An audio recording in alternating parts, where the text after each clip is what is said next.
శుక్లాంబరధరం విష్ణుం శశివర్ణం చతుర్భుజం ప్రసన్నవదనం ధ్యాయేత్ సర్వవిఘ్నోపశాంతయేత్.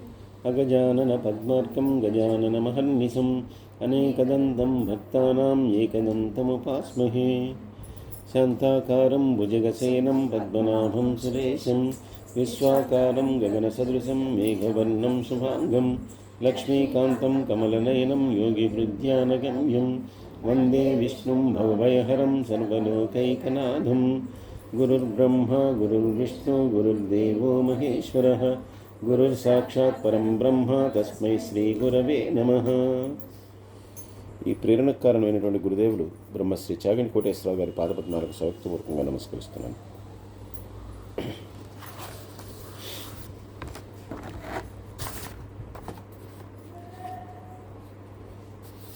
14వ అధ్యాయం.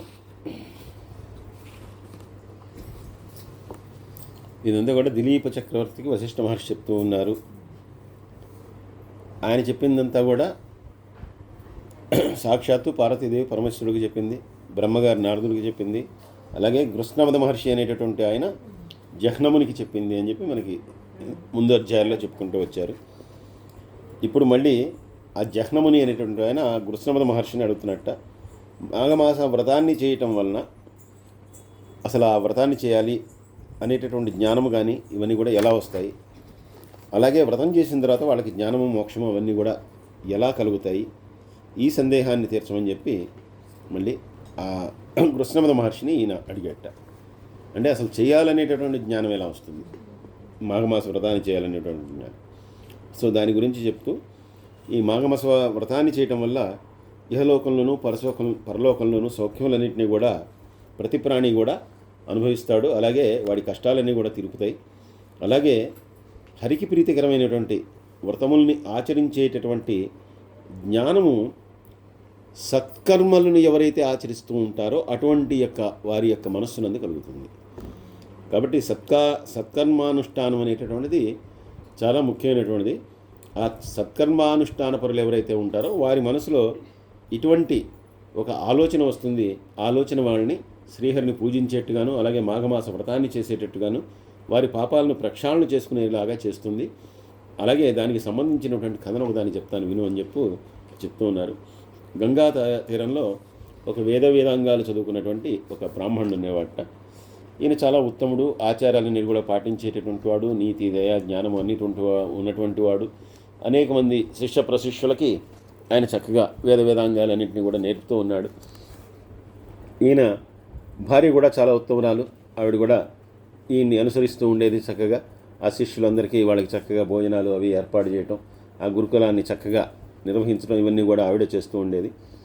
అలా వీరు ఏ రకమైనటువంటి లోటు లేకుండా చాలా ఆనందకరమైనటువంటి జీవితాన్ని గడుపుతూ ఉన్నారు. కానీ ఇటువంటి వాళ్ళకు కూడా ఉన్నటువంటి ఒకే ఒక సమస్య ఏంటంటే పుత్ర సంతానం అనేటటువంటిది లేదు.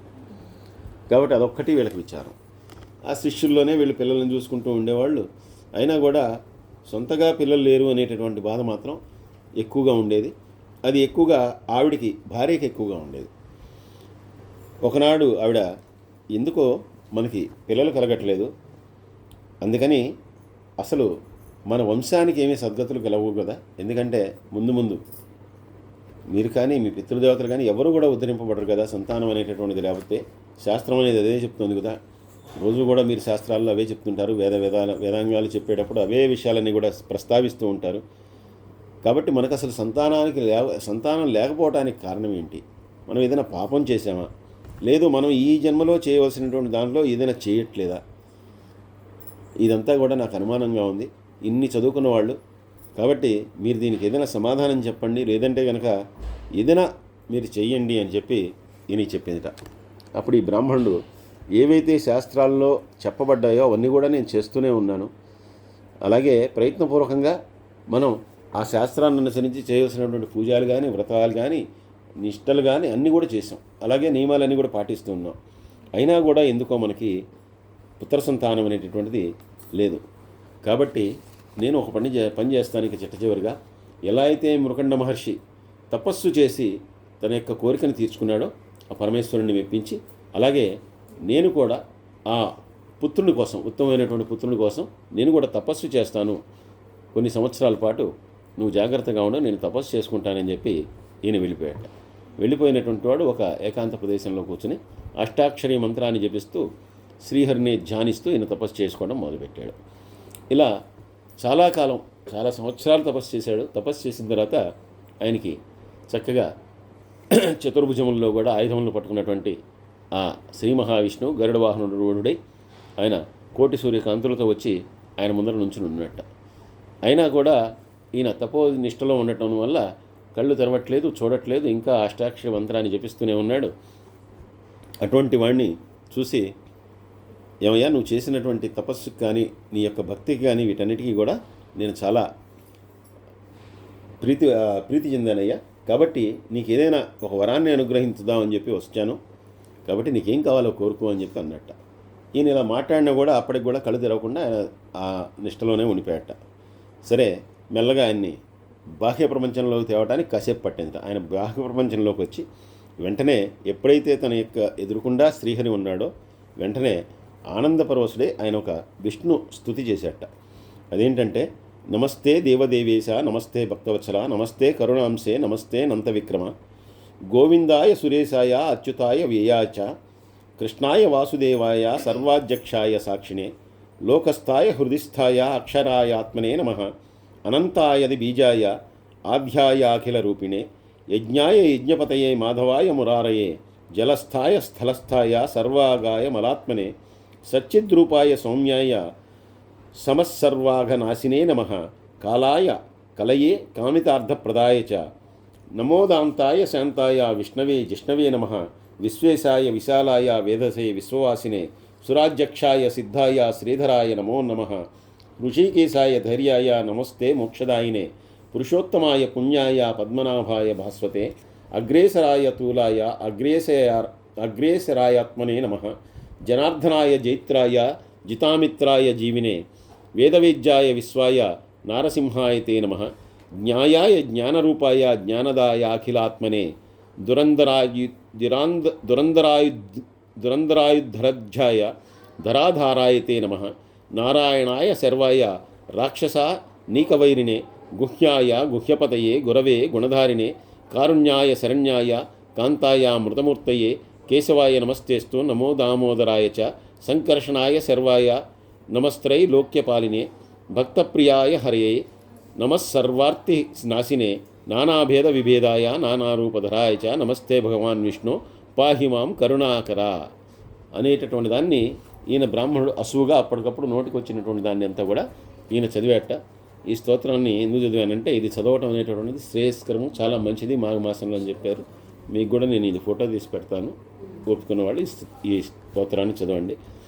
ఎప్పుడైతే ఇలా అష్టోత్తర శతనామాలతో ఆ శ్రీహరిని స్తుతించి ఈ బ్రాహ్మణుడు పరిశుద్ధుడే నించునున్నాడో, ఆ విష్ణు భగవానుడు అడిగట్ట, నీకు వరాన్ని ఇవ్వటానికే వచ్చానయ్యా, ఏం వరం కావాలో కోరుకో అని చెప్పి అన్నట్ట.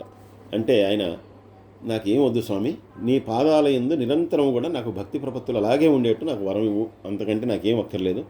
అలాగే నాకు సద్గతి కలగాలంటే కనుక పుత్ర సంతానం కావాలి, కాబట్టి అటువంటి సద్గతి కలగటం కోసం నాకేం పుత్రుల మీద వాత్సల్యము లేదంటే కనుక ఈ ఆస్తులు ఏవో సంపాదించి వాళ్ళకి ఇవ్వాలని అవేమీ లేవు, కానీ సద్గతులు కలగాలంటే అలాంటి పుత్ర సంతానం కావాలి. కాబట్టి అలా సద్గతి కలగటానికి ఒక్క పుత్రుడినైనా ప్రసాదించు, సంతానం లేక నేను ఈ తపస్సు అంతా కూడా చేశాను అన్నట్టు. ఆయన తప్పకుండా అలాగే జరుగుతుందని చెప్పి ఆయన అంతర్ధానం అయిపోయాట. ఈ బ్రాహ్మణుడు కూడా చాలా ఐశ్వర్యం కలిగినటువంటి వాళ్ళలాగా, గొప్ప సంపదలు కలిగినటువంటి వాళ్ళ ఆనందిస్తూ ఇంటికి వెళ్ళాట. ఇంటికి వెళ్ళినటువంటి వాడు భార్యకి ఈ విషయం అంతా కూడా చెప్పాడు. చెప్పిన తర్వాత కొంతకాలానికి ఆ విష్ణువు యొక్క వరదానం వలన ఈ భార్య గర్భవతి అయిందిట. గర్భవతి అయిన తర్వాత ఈ బ్రాహ్మణుడు చాలా ఆనందించాడు. ఆ తర్వాత కొంతకాలానికి ఆవిడ చక్కగా మంచి బిడ్డని ప్రసవించింది, మగపిల్లవాడు పుట్టాడు. ఇద్దరు కూడా చాలా ఆనందించారు. ఇలా కాలం జరిగిపోతుంది. పిల్లాడితో ఆనందంగా వీళ్ళు సమయాన్ని గడుపుతున్నటువంటి సమయంలో ఒకానొక రోజున నారద మహర్షి వీళ్ళ ఇంటికి వచ్చాట. నారద మహర్షి వచ్చినటువంటి వాడు ఈ బాలుని చూసి చాలా ఆనందపడ్డాడు. ఆయన కూడా ఆనందపడి వెళ్ళిపోతూ ఆయన ఈ బ్రాహ్మణుని పిలిచి, పిల్లవాడు అలా చక్కగా నీకు పుత్ర సంతానం ఇంతవరకు కలగలేదు, ఆ విష్ణువు యొక్క అనుగ్రహంతో పుత్ర సంతానాన్ని పొందావయ్యా, చాలా మంచి విషయం, చాలా బాగుంది. అయితే ఈ కుమారుడి యొక్క వయసు ఏదైతే ఉందో అది 12 సంవత్సరాలే, 13 సంవత్సరం ఈ పిల్లవాడు మరణిస్తాడు అని చెప్పేసి ఆయన వెళ్ళిపెట్టాడు. వెంటనే ఎప్పుడైతే ఈ మాట చెప్పాడో ఇంకా భార్య ఆ చిన్నపిల్లవాడిని ఒళ్ళో కూర్చోబెట్టుకుని కన్నీరు మున్నీరుగా ఏడవటం మొదలు పెడుతుంటే ఈయన చాలా ఓదార్చడానికి ప్రయత్నించట ఈ భర్త. అయినా కూడా ఆవిడ ఆ రోజు నుంచి నిద్రాహారాలు మానేసి చాలా విచారంగా సగమైపోయి చాలా బాధపడుతూ, నువ్వు చాలా గొప్ప తపస్సు చేసి వరాన్ని పొందావు, నీకు సాక్షాత్తు ఆ విష్ణువే వచ్చి వరాన్ని ఇచ్చాడు, అలాంటి వరం ఇచ్చినటువంటి వాడు 12 ఏళ్ళ జీవితం ఇవ్వటం ఏంటి, 12 ఏళ్ళ తర్వాత ఈ పిల్లాడు చచ్చిపోవటం ఏమిటి, ఇదంతా నేను భరించకుండా ఉన్నాను.